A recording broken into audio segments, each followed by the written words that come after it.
সবাইকে নতুন একটি ভিডিওয়ে স্বাগত জানাই। শুরু করব ছোট্ট একটা মোটিভেশনাল কোট দিয়ে। মোটিভেশনাল কোটটা হলো, today is your opportunity to build the tomorrow you want. মানে আজকে তোমার সুযোগ যে তুমি কালকে কি হতে চাও। সুতরাং আজকে তুমি এই সুযোগকে যদি মিস করে দাও তাহলে কালকে কিন্তু দেখবে তোমার পাশের বন্ধু বান্ধবীরা চাকরি করছে আর তুমি কিন্তু তাকিয়ে দেখছো। তাই আমাদের মক টেস্ট শুরু হয়ে গেছে। যদি আগের ভিডিওগুলো না দেখে থাকো তাহলে তোমরা দেখে নাও। তো দেখে নিচ্ছি আমাদের শুরু হয়েছে টার্গেট বিপিএসসি টিআরই 4.0। তো এর আগে 4টা মক টেস্ট আমাদের হয়ে গেছে। আজকে আমরা মক টেস্ট নাম্বার 5 আলোচনা করব। তো আগের দিনে আমাদের মক টেস্ট 4-এর একটা কী ছিল, হোমওয়ার্ক ছিল। সেই হোমওয়ার্কটা দেখে নেব। দেখো, হোমওয়ার্কটা ছিল ঢ বর্ণটি কি। অপশন এতে ছিল অঘোষ বর্ণ, অপশন বিতে ছিল ঘোষ বর্ণ, অপশন সিতে ছিল মহাপ্রাণ বর্ণ, অপশন ডিতে ছিল উপরের উক্তগুলির মধ্যে থেকে একের অধিক, অপশন ইতে ছিল উপরের কোনোটি নয়। তাহলে এর উত্তরটা হয়ে যাবে কি ছিল, এর উত্তরটা হয়ে যাবে অপশন ডি, উপরিউক্তগুলির মধ্যে থেকে একের অধিক। ঠিক আছে। তো দেখো এর কি হবে এই ঢ বর্ণটি, সেটা একটু দেখে নিই। দেখো কি আছে এই ঢ বর্ণটা। দেখো ঢ বর্ণটা কি আছে, ঢ বর্ণ কোথায় আছে, এই যে এখানে ঢ বর্ণটা, তাই না।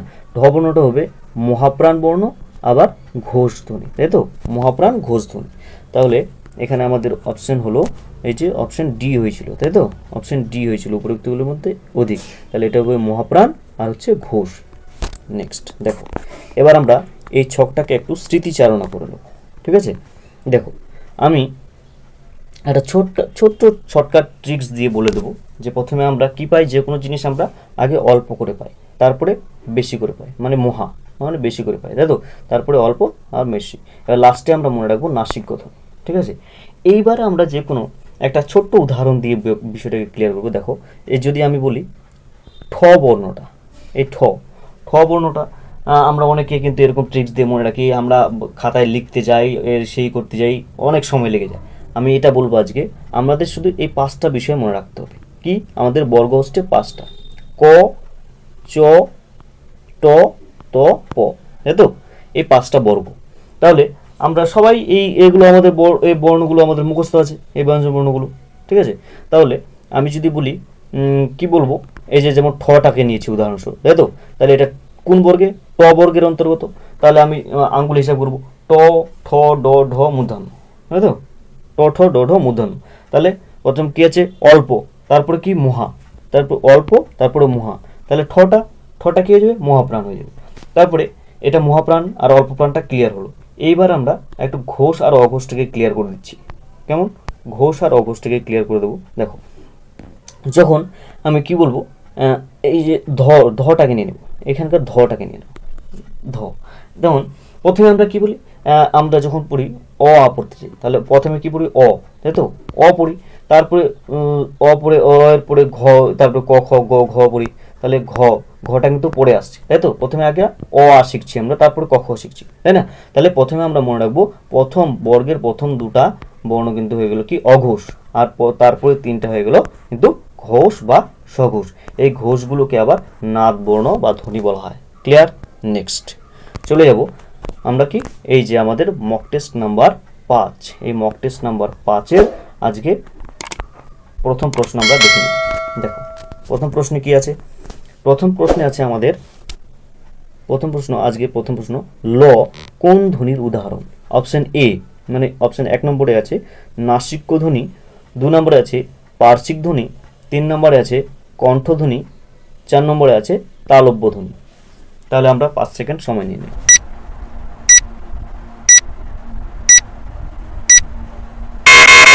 এর উত্তরটা হয়ে যাচ্ছে আমাদের 2 নম্বর অপশনটা, অর্থাৎ পার্শ্বিক ধ্বনি। ঠিক আছে। এইবার পার্শ্বিক ধ্বনি যে লটা হলো, এবার এর সম্পর্কে একটু দেখে নিই কী আছে আমাদের এক্সপ্লেনেশনে। এখানে দেখবো আমরা, এই যে দেখো কী আছে, প্রথমে আছে হ্যাঁ এই যে ল পার্শ্বিক ধ্বনি হচ্ছে ল। তাহলে পার্শ্বিক ধ্বনি কী হলো, ল।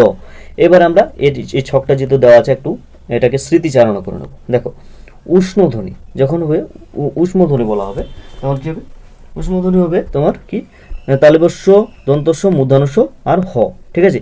এইবার শীষ ধ্বনি এর পাশাপাশি আমাদের মনে রাখতে হবে শীষ ধ্বনি, খুব পরীক্ষা আসে কিন্তু বারবার বিষয়টা আছে। তাই শীষ ধ্বনি কি হবে তালব্যস্য দন্তস্য আর মূর্ধন্যস্য, ঠিক আছে। তাহলে এই তিনটা হলো শীষ ধ্বনি, আর ঊষ্ম ধ্বনি হচ্ছে তালব্যস্য দন্তস্য মূর্ধন্যস্য আর হ, এই তিন মধ্যে। এবার তাড়িত ধ্বনি, তাড়িত ধ্বনি যদি আসে পরীক্ষায় তাহলে আমাদের মনে রাখতে হবে ডৈশিণ্ড আর ঢৈশিণ্ড, ডৈশিণ্ড ঢৈশিণ্ড।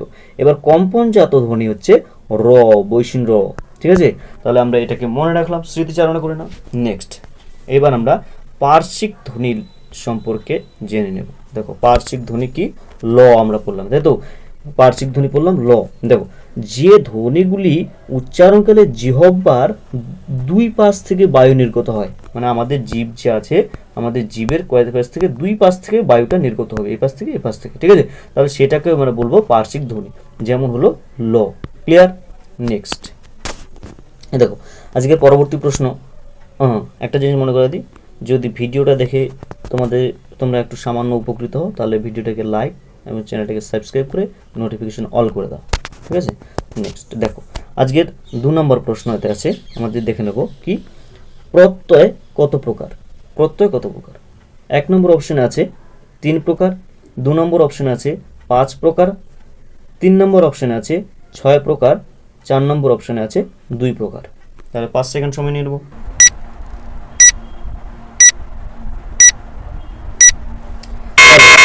এর উত্তরটা হয়ে যাবে 4 নম্বর অপশন, অর্থাৎ 2 প্রকার। প্রত্যয় 2 প্রকার, ঠিক আছে। দেখো এবার একটা জিনিস এখানে দেখবো আমরা, এক ঝলকে প্রত্যয়টাকে দেখে নেব। দেখো প্রত্যয় কি আছে, প্রত্যয়কে আমরা 2 ভাগে ভাগ করছি, কৃৎ প্রত্যয় আর তদ্ধিত প্রত্যয়। দেখো আমরা বামনদেব কিন্তু কয় ভাগে ভাগ করেছেন? 3 প্রকার, 3 ভাগে ভাগ করেছে। সেখানে বলেছে কৃৎ প্রত্যয়, তদ্ধিত প্রত্যয় এবং ধাতব অবয়ব প্রত্যয়, তাই তো।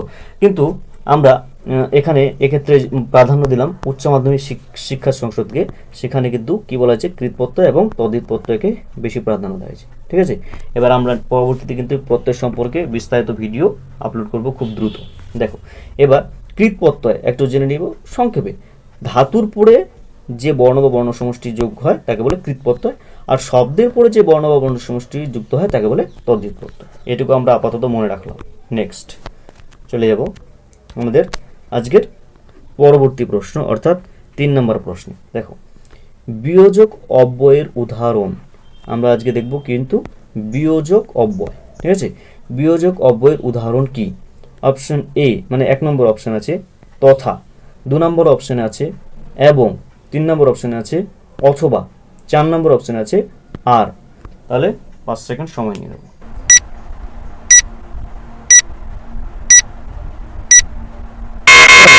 এর উত্তরটা হয়ে যাবে বিয়োজক অব্যয়ের উদাহরণ হয়ে যাবে কি অপশন 3 অথবা, অথবাটা, ঠিক আছে।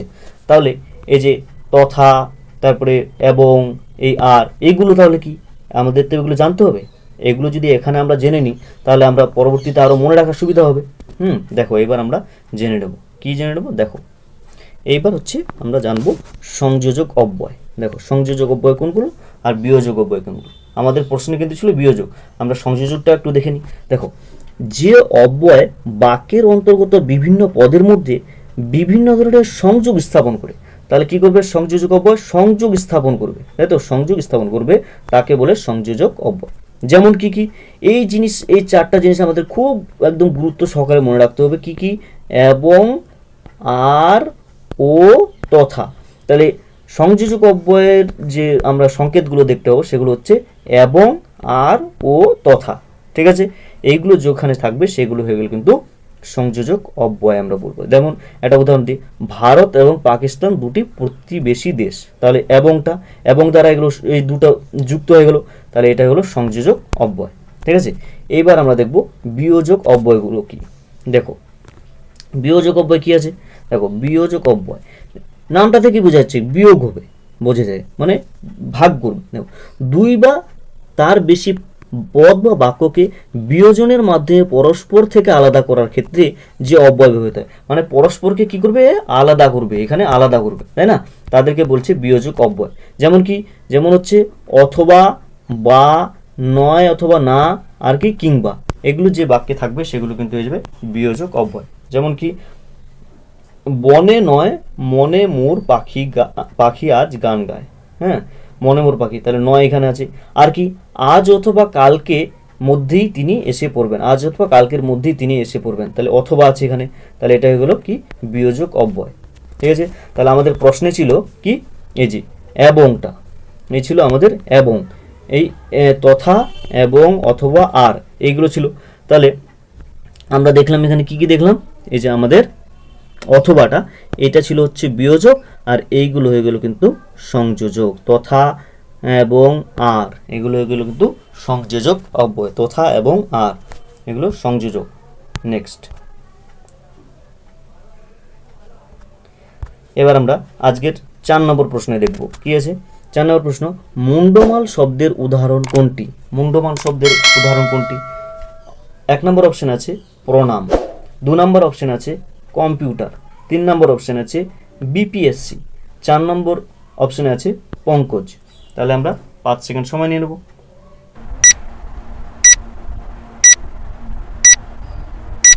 দেখো এর উত্তরটা হয়ে যাবে 3, অপশন 3 কি বিপিএসসি, এই যে বিপিএসসি, তাই তো বিপিএসসি।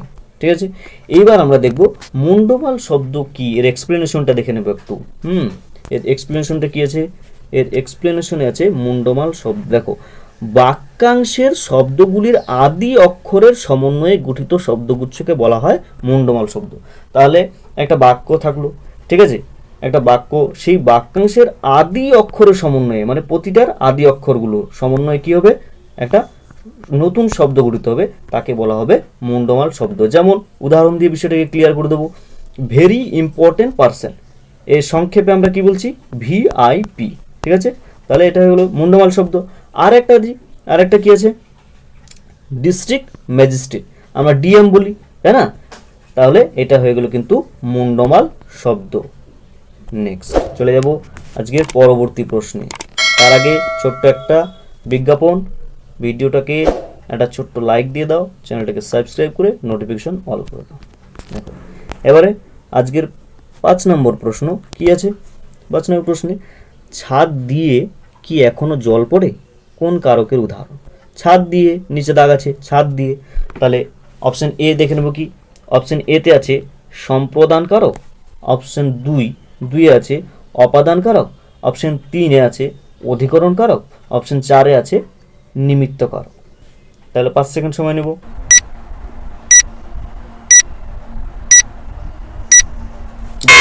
তাহলে এর উত্তরটা হয়ে যাবে আমাদের কি, এর উত্তরটা আমরা দেখে নেব হচ্ছে এই যে 2 নম্বর অপশন অপাদান কারক।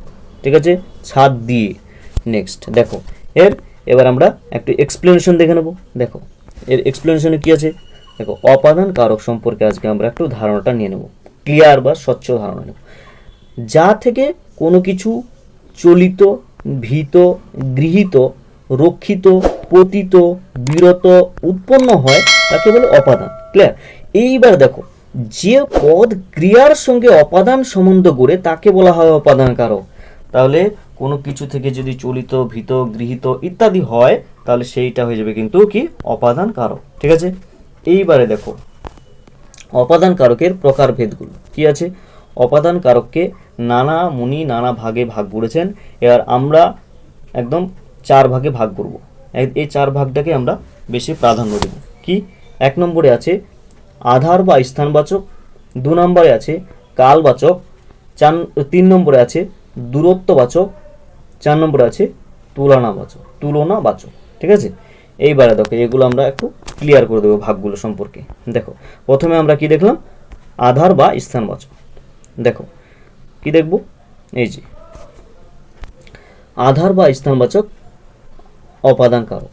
দেখো কোনো আধার বা স্থান থেকে পতিত বা পৃথক বা বিচ্যুত হওয়াকে, ঠিক আছে, বা আগত হওয়া ইত্যাদি অর্থ বোঝালে আধার বা স্থানবাচক অপাদান হয়। কি, কোনো স্থান থেকে আগত মানে কোথা থেকে কেউ আসলো, কিংবা কোথা থেকে কোনো জিনিস বিচ্যুত হয়ে গেল, কিংবা কোথা থেকে কোনো জিনিসের আগত হলো বা পৃথক হয়ে গেল, তাহলে এগুলো কি হয়ে যাবে কিন্তু আধার বা স্থানবাচক অপাদান। দেখো প্রথমে আমরা কি করব, একটা উদাহরণ দেখে নেব। রথ থেকে লাফিয়ে পড়লেন। এখানে আমরা রথ থেকে, তাহলে এটা কি রথ একটা আধারে ছিল, একটা জায়গায় ছিল তিনি, তাই না? সেইখান থেকে তিনি ঝাঁপ দিয়ে পড়ে গেলেন, তাহলে কি হয়ে গেল? এটা আধারবাচক অপাদান। ঠিক আছে, এবার আরেকটা উদাহরণ দেব। কলকাতা থেকে ডাক্তার এসেছেন। এই যে কলকাতা থেকে নিচে দাগ, তাহলে কোথা থেকে এসেছে ডাক্তার? এটা হচ্ছে কলকাতা থেকে, তাহলে কি হয়ে গেল? অপাদান কারক। ঠিক আছে, স্থানবাচক অপাদান, তাই না? এবার কি, ওরা ছাদ থেকে নামছে। ওরা ছাদ থেকে নামছে, দেখো ওরা কোথা থেকে নামছে? ছাদ থেকে নামছে, তাহলে এটা কি হয়ে গেল? হ্যাঁ, আধারবাচক। এই একটা জায়গা থেকে ওরা নামছে। এবার কি, ট্রেনটি হাওড়া ছাড়লো। হাওড়া স্টেশন, হাওড়া বলতে হাওড়া স্টেশন ছাড়লো, তাই না? মানে আমাদের একটা জিনিস মনে রাখতে হবে যে একটা জায়গা থেকে যখন সেটা অন্য জায়গায় চলে যাবে, মানে এখানে ছিল, এখান থেকে অন্য জায়গায় চলে যাবে, সেটাকে বলবো আমরা কি কি বলবো? আধার বা স্থানবাচক অপাদান। ক্লিয়ার? মানে বিচ্যুতি ঘটা হচ্ছে, এখান থেকে অন্য জায়গায় চলে যাচ্ছে বা পৃথক হয়ে যাচ্ছে, তাহলে সেটা হয়ে গেল আধার বা স্থানবাচক অপাদান। নেক্সট 2 নম্বরে আছে কি আছে? কালবাচক অপাদান। 2 নম্বর আছে কালবাচক অপাদান। দেখো কালবাচক অপাদান, দেখো বাক্যে কাল বা সময় বোঝানো হয়, যে বাক্যে কাল বা সময় বোঝানো হবে সেটা হয়ে যাবে কিন্তু কালবাচক অপাদান। যেমন কি, লোকটা সকাল থেকে বসে আছে। লোকটা সকাল থেকে বসে আছে। যদি বলা হয় লোকটা বিকাল থেকে বসে আছে, একটা কাল বোঝাচ্ছে না, একটা সময় বোঝাচ্ছে। তাহলে সেটা হয়ে গেল কিন্তু কালবাচক অপাদান কারক। নেক্সট দেখো 3 নম্বরে কি আছে? 3 নম্বরে আছে দূরত্ববাচক অপাদান। দূরত্ববাচক অপাদান কোনো স্থান থেকে দূরত্ব বোঝাতে প্রযুক্ত হয়, মানে কোনো স্থান থেকে দূরত্ব বোঝাবে। যেমন কি আছে? এই উদাহরণ দিয়ে বিষয়টাকে ক্লিয়ার করছি। কলকাতা থেকে মুম্বাই অনেক দূরে। হ্যাঁ, এটা তো কলকাতা এখানে আছে আর মুম্বাই এখানে আছে, তাহলে এখান থেকে এখানে এটা একটা দূরত্ব বোঝাচ্ছে, তাহলে এটা কি হয়ে গেল? দূরত্ববাচক অপাদান। ক্লিয়ার? নেক্সট আছে 4 নম্বরে তারতম্যবাচক বা তুলনাবাচক অপাদান। দেখো একাধিক ব্যক্তি বা বস্তুর মধ্যে তুলনা বোঝাবে। কার কার মধ্যে? একাধিক ব্যক্তি বা বস্তুর মধ্যে তুলনা বোঝাবে। যেমন কি, আমার চেয়ে তোমার বয়স কম, আমার চেয়ে, আমার থেকে, আমার সাথে তোমার তুলনা করা হলো। আর কি, লতার চেয়ে অসীমা বয়সে বড়, মানে লতার সঙ্গে অসীমার তুলনা করা হচ্ছে। ঠিক আছে, আর কি বোঝাচ্ছে? গোপাল থেকে সাজাতের বয়স বড়, বেশি, তাহলে থেকে, তাহলে দুজনের মধ্যে তুলনা করলাম, তাহলে এগুলো তুলনা বা তারতম্যবাচক অপাদান। ঠিক আছে, নেক্সট আজকের 6 নম্বর প্রশ্ন দেখে নেব। কি আছে 6 নম্বর প্রশ্ন? দেখো সমীভবনের আর এক নাম। সমীভবনের আরেক নাম কি? ভেরি ভেরি ইম্পর্টেন্ট কোশ্চিন, একদম মনে রাখতেই হবে আমাদের। অপশন, মানে 1 নম্বর অপশনে আছে বিপ্রকর্ষ, 2 নম্বর অপশনে আছে স্বরভক্তি, 3 নম্বর অপশনে আছে সমীকরণ, 4 নম্বর অপশনে আছে উপরের কোনোটি নয়। তাহলে 5 সেকেন্ড সময় নিয়ে নেব।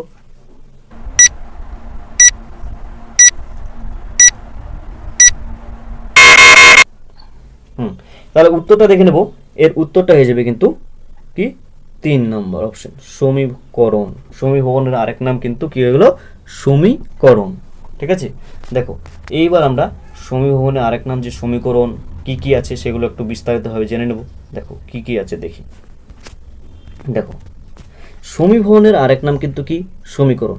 আর আরেক নাম হচ্ছে ব্যঞ্জন সংগতি। দেখো এইবার আমরা সমীভবনটা একটু দেখে নেব। দেখো শব্দের মধ্যে পাশাপাশি অবস্থিত অসম ব্যঞ্জন ধ্বনি উচ্চারণের সুবিধার্থে একে অপরের প্রভাবে সংগতি বা সাম্য লাভ করলে তাকে বলা হয় সমীভবন বা সমীকরণ বা ব্যঞ্জন সংগতি। দেখো এটা ভালো করে বুঝবে বিষয়টাকে। যখন কি বলছে, শব্দের মধ্যে পাশাপাশি অবস্থিত অসম ব্যঞ্জন, অসম ব্যঞ্জন কিন্তু উচ্চারণের সুবিধার জন্য একে অপরের প্রভাবে সংগতি বা সাম্য লাভ করছে। সাম্য মানে একই ধরনের হয়ে যাচ্ছে, একই ধরনের হয়ে যাচ্ছে, সেজন্য সেটাকে কি বলা হচ্ছে? সমীভবন বা সমীকরণ। ঠিক আছে, আর কি বা ব্যঞ্জন সংগতি। যেমন কি, যেমন যেমন এখানে আছে বিল্ল। ঠিক আছে, বয়সী লয় ব। ঠিক আছে, বিল্ল থেকে বয়সী লয় ল, তাহলে লয়ের সঙ্গে ল হয়ে গেল, পূর্ববর্তী লয়ের প্রভাবে পরবর্তী ব কিন্তু আবার লয় হয়ে গেল। এবার আরও একটু এক্সপ্লেনেশন করবো এটা আমরা। দেখো এইখানে একদম সুন্দর করে এই বিষয়টাকে দেখব। যেমন পক্ক, পক্ক থেকে পক থেকে পক্ক, তাই তো? এই পক থেকে পক্ক। দেখো এইবার পকটাকে যখন আমরা ভাঙছি, প কয়সন তো ব। ঠিক আছে, এটা আছে। এবার এই যে ব এখানে আছে, এর নিচে এই কয়ের নিচে ব, এখানে ছিল ওইটা ব, আর এখানে কি হয়ে গেল? প, এই যে দুইটা ক হয়ে গেছে, তাই তো? তাহলে এখানে পক্ক হয়ে গেল। তাহলে এই যে বটা এখানে ছিল, এই বটা এখানে কতে পরিণত হয়ে গেল। তাহলে এই যে পূর্ববর্তী কয়ের প্রভাবে, তাই তো, পূর্ববর্তী কয়ের প্রভাবে পরবর্তী ব, এই যে এটা পূর্ববর্তী ক এর প্রভাবে পরবর্তী বটা কি হয়ে গেল, কতে রূপান্তরিত হয়ে গেল।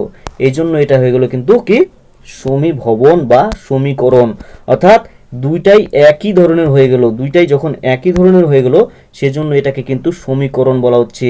তাহলে এখানে বোঝা গেল সমীকরণ কেন বলা হচ্ছে। নেক্সট দেখো, হ্যাঁ এটা একটু মনে করিয়ে দিই। দেখো, ভিডিওটা দেখে যদি সামান্য উপকৃত হও তাহলে ভিডিওটাকে লাইক দিয়ে একটা চ্যানেলটাকে সাবস্ক্রাইব করে দেবে আর নোটিফিকেশন অল করে দেবে। দেখো, তাহলে আজকে 7 নম্বর প্রশ্ন আমরা দেখে নেব। কি আছে 7 নম্বর প্রশ্নে আছে, নাই মামার থেকে কানা মামা ভালো, এর বিপরীত প্রবাদটি হলো। এর বিপরীত প্রবাদ, তাহলে 1 নম্বর অপশনে কি আছে, অতি দর্পে হত লঙ্কা। 2 নম্বর অপশনে আছে, ফোপড়া ঢেকির চোপড়া বেশি।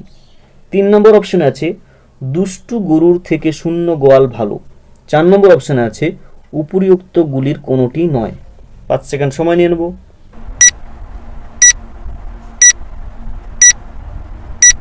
তাহলে এর উত্তরটা হয়ে যাবে 3 নম্বর অপশন 3, দুষ্টু গুরুর থেকে শূন্য গোয়াল ভালো। ঠিক আছে, নেক্সট দেখো কি আছে, এর এক্সপ্লেনেশন নেই। দেখো আজকে 8 নম্বর প্রশ্ন দেখে নেব। কি আছে 8 নম্বর প্রশ্ন হচ্ছে, সংবৃত স্বরধ্বনির উদাহরণ। সংবৃত স্বরধ্বনির উদাহরণ। দেখো অপশন 1 নম্বর অপশন আছে উ, হর্ষ উ। 2 নম্বরে আছে আ। 3 নম্বর অপশন আছে এ। 4 নম্বর অপশন আছে অ। তাহলে আমরা 5 সেকেন্ড সময় নিয়ে নেব।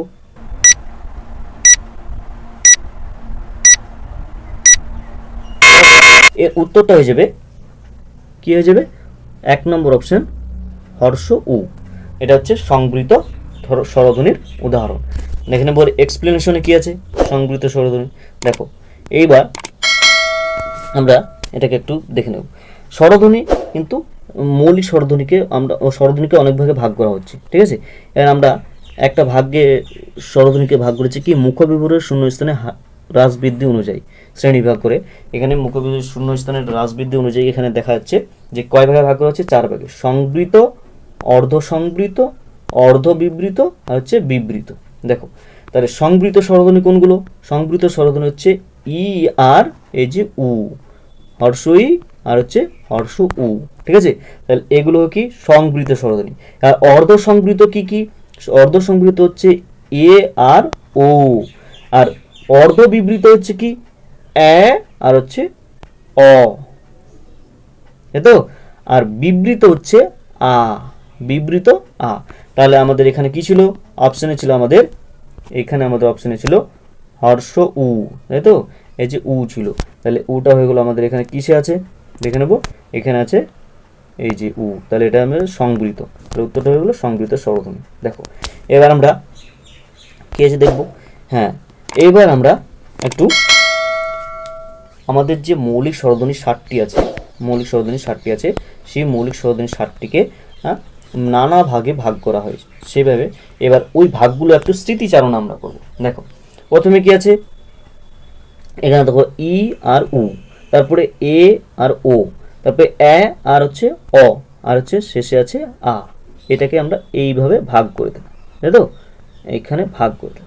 দেখো এইবার এইটাকে প্রথম আমরা এইভাবে ভাগ করব। এগুলো কি সম্মুখ, এই যে এই 3টা হলো প্রথমে সম্মুখ, সম্মুখ স্বরধ্বনি। তাহলে সম্মুখ স্বরধ্বনি কি কি, ই এ এ, তাই তো হলো। আর কি কেন্দ্রীয় স্বরধ্বনি, এই কেন্দ্রীয় স্বরধ্বনি হয়ে গেল আ। আর পশ্চাৎ স্বরধ্বনি কি হয়ে গেল উ ও অ। ক্লিয়ার, নেক্সট এইবারে দেখো আর একটা ভাগে ভাগ করেছে কি প্রসারিত স্বরধ্বনি। প্রসারিত স্বরধ্বনি তাহলে কোনগুলো, প্রসারিত স্বরধ্বনি হচ্ছে ই এ আছে এ। ক্লিয়ার, এর মধ্যস্থ স্বরধ্বনি কোনগুলো, মধ্যস্থ স্বরধ্বনি হচ্ছে আ। কুঞ্চিত স্বরধ্বনি কোনটা, কুঞ্চিত স্বরধ্বনি হচ্ছে উ ও আছে অ। হলো, এইবারে আমাদের শেষে হচ্ছে আমরা এইভাবে ভাগ করি উচ্চ স্বরধ্বনি, উচ্চ মধ্য স্বরধ্বনি, নিম্ন মধ্য স্বরধ্বনি আর নিম্ন স্বরধ্বনি।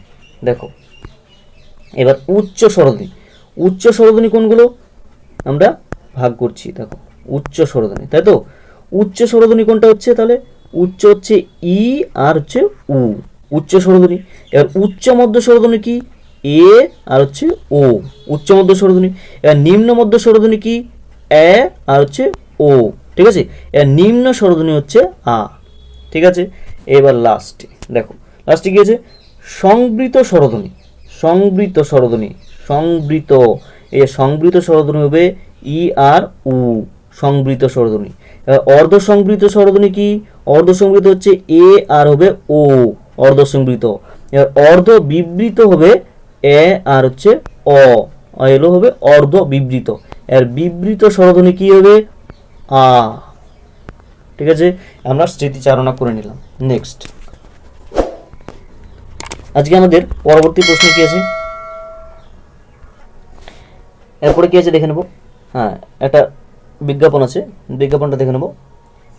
চ্যানেলটা যদি ভিডিওটা দেখে ভালো একটু উপকৃত হয় তাহলে চ্যানেলটাকে লাইক এবং সাবস্ক্রাইব করে দাও, আর কি নোটিফিকেশন অল করে দাও। দেখো এবার আমরা দেখব আজকে 9 নম্বর প্রশ্ন। কি আছে 9 নম্বর প্রশ্ন, শিশুটি ঘ্যান ঘ্যান করছে, কোন ধরনের অব্যয়? এই যে ঘ্যান ঘ্যানটা আছে, এই ঘ্যান ঘ্যানটা কোন ধরনের অব্যয়?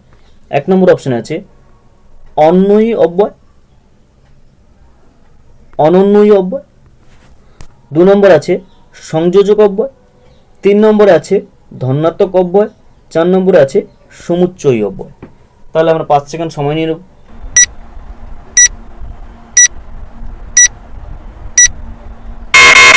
তাহলে এর উত্তরটা হয়ে যাবে অপশন 3, ধনাত্মক অব্যয়, ঠিক আছে। এর ধনাত্মক অব্যয় কাকে বলে এটা একটু দেখে নেব।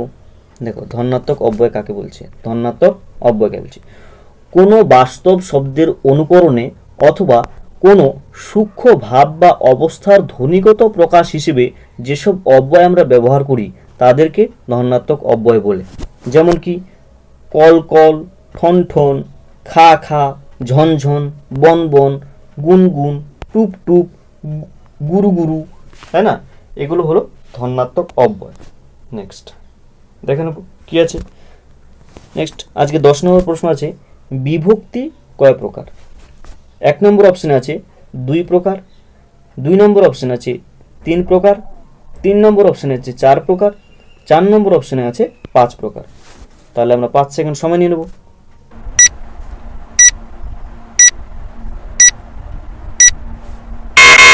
তাহলে এর উত্তরটা হয়ে যাবে অপশন 1, বিভক্তি 2 প্রকার, ঠিক আছে। দেখো এর এক্সপ্লেনেশনটা একটু দেখে নিই। দেখো বিভক্তি, এই যে আমাদের এখানে আছে বিভক্তি, তাই না? যে বর্ণ বা বর্ণ সমষ্টি শব্দ বা ধাতুর সহিত যুক্ত হয়ে পদ গঠন করে, সেই বর্ণ বা বর্ণ সমষ্টিকে কি বলে, বিভক্তি বলে, ঠিক আছে। যেমন কি কোনগুলো বিভক্তি, অ, কে, রে, এর, ইয়াছেন, ইলেন, ইতেছে, ই প্রভৃতি, এগুলো হলো বিভক্তি। তাহলে বিভক্তি কার শেষে যুক্ত হবে, বিভক্তি শব্দ বা ধাতুর সঙ্গে যুক্ত হবে। ক্লিয়ার? নেক্সট দেখো কি আছে। এবার বিভক্তি হচ্ছে কয় প্রকার? বিভক্তি হলো 2 প্রকার। এক হচ্ছে শব্দ বিভক্তি আর 2 হচ্ছে ধাতু বিভক্তি। এক শব্দ বিভক্তি, 2 হলো ধাতু বিভক্তি। দেখো তাহলে এবার শব্দ বিভক্তি কি, শব্দ বিভক্তিটা একটু জেনে নেব। শব্দ বিভক্তি, যে বর্ণ বা বর্ণ সমষ্টি শব্দের সহিত যুক্ত হয়ে শব্দটিকে নাম পদে পরিণত করে বাক্যে স্থান লাভের যোগ্য করে দেয়, সেই বর্ণ বা বর্ণ সমষ্টিকে শব্দ বিভক্তি বলে। তাহলে শব্দ বিভক্তি কি, কি করবে, শব্দের সঙ্গে যুক্ত হবে এবং শব্দটিকে কি করবে, নাম পদে পরিণত করে দেবে। তাহলে সেটা হয়ে যাবে কি, শব্দ বিভক্তি। যেমন কি অ, কে, রা, এর, এ, তে, এতে ইত্যাদি। এবার দেখো নোট কি আছে, শব্দ বিভক্তি নাম পদের বচন, সম্বন্ধ ও কারক নির্দেশ করে। তাহলে শব্দ বিভক্তি নাম পদের কি কি নির্দেশ করে, বচন, সম্বন্ধ আর হচ্ছে কারক, এগুলো কিন্তু মনে রাখতে হবে। নেক্সট দেখো কি আছে, 2 নম্বরে আছে ধাতু বিভক্তি। ধাতু বিভক্তি, দেখো যে বর্ণ বা বর্ণ সমষ্টি ধাতুর সহিত যুক্ত হয়ে কার্যবাচক ক্রিয়াপদের সৃষ্টি করে, তাহলে কার সৃষ্টি করবে? ক্রিয়াপদের সৃষ্টি করবে। সেই বর্ণ বা বর্ণ সমষ্টিকে বলে ধাতু বিভক্তি। যেমন কি অ, ও, এ, এন, ই, ইলো, ইতেছি, ই আছেন ইত্যাদি। এবার একটা নোট আছে, কি আছে নোট? দেখো, ধাতু বিভক্তি ক্রিয়াপদের কাল ও পুরুষ নির্দেশ করে। তাহলে ধাতু বিভক্তি ক্রিয়াপদের কি কি নির্দেশ করে? কাল আর হচ্ছে পুরুষ নির্দেশ করে। দেখো তাহলে হ্যাঁ, আজকে আমরা দেখব হোমওয়ার্ক। আজকে আমাদের হোমওয়ার্ক কি আছে? বাংলা ভাষায় মৌলিক স্বরধ্বনির সংখ্যা কয়টি? এর উত্তরটা তোমরা কমেন্ট বক্সে কমেন্ট করে আমাকে জানাবে। দেখো, অপশন এ তে আছে 6টি, অপশন বি তে আছে 11টি, অপশন সি তে আছে 12টি, অপশন ডি তে আছে 7টি। তাহলে এর উত্তরটা তোমরা কমেন্ট বক্সে কমেন্ট করবে। আর আজকের ভিডিওটা তোমাদের কেমন লাগলো অবশ্যই জানাবে। তোমরা আর ভবিষ্যতে কেমন ধরনের ভিডিও চাচ্ছ সেটাও আমাকে কমেন্ট বক্সে কমেন্ট করে জানাবে। তো দেখা হচ্ছে পরবর্তী কোনো ভিডিওতে।